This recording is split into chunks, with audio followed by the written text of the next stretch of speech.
बिहार में आज तीसरे और आखिरी चरण के चुनाव के लिए वोटिंग शुरू हो गई है। कुल 78 विधानसभा सीटों के लिए वोटिंग सुबह 7 बजे से शुरू हो गई।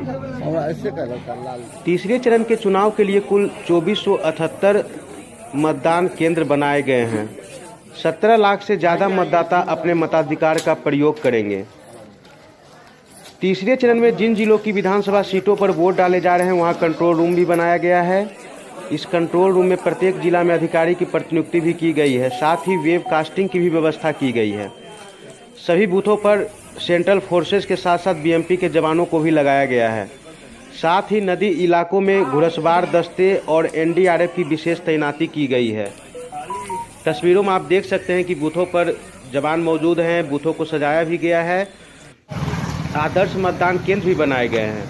वहीं अगर राजनीतिक पार्टियों की बात करें तो तीसरे चरण के चुनाव के लिए राजद के 46 उम्मीदवार, लोजपा के 42, जदयू के 37, बीजेपी के 35, बीएसपी के 19, कांग्रेस के 25, एनसीपी के 31, सीपीआई के 2, एनपीपी के 1, वहीं आरएलएसपी और एआईएमआईएम के 23 उम्मीदवार चुनावी मैदान में अपनी किस्मत आजमा रहे हैं। सभी बूथों पर वोटिंग सुबह 7 बजे से शुरू हो गई है। कोरोना काल में वोट डाले जा रहे हैं, इसलिए आप तस्वीरों में देख सकते हैं सोशल डिस्टेंसिंग का भी यहां पर ख्याल रखा जा रहा है। जो फोर्सेज मौजूद हैं बूथों पर वो सोशल डिस्टेंसिंग का पालन भी करवा रहे हैं। बिहार में बीते कुछ दिनों में ठंड भी बढ़ी है, तो उसके लिए और जो फोर्सेज हैं वो भी यहाँ पर तैनात हैं और शांतिपूर्वक यहाँ पर वोट अभी तक डाले जा रहे हैं। साथ ही कोरोना काल है तो उसका भी ख्याल रखा जा रहा है। सोशल डिस्टेंसिंग का भी पालन किया जा रहा है। आप तस्वीरों में देख सकते हैं कि इस तरह से सुबह से ही जो मतदाता हैं वो अपने मताधिकार का प्रयोग करने के लिए बूथों पर पहुंचे हैं। जो बुजुर्ग मतदाता हैं वो उनको बैठने के लिए भी व्यवस्था की गई है।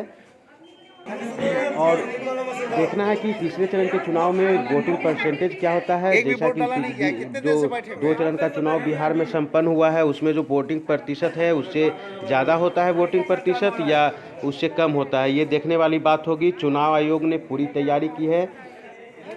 आप देख सकते हैं तस्वीरों में किस तरह से ये लंबी कतार ये आदर्श मतदान केंद्र है जहाँ पर लंबी कतार बनाई गई है। महिलाएं पुरुष भारी संख्या में यहाँ पर मतदान करने के लिए पहुँचे हैं।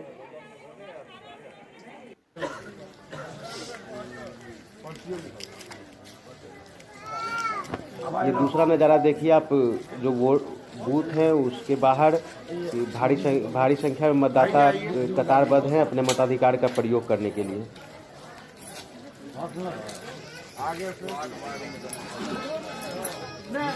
भाई वो तो सब्सक्राइब करें और घंटी के बटन को दबाना ना भूलें।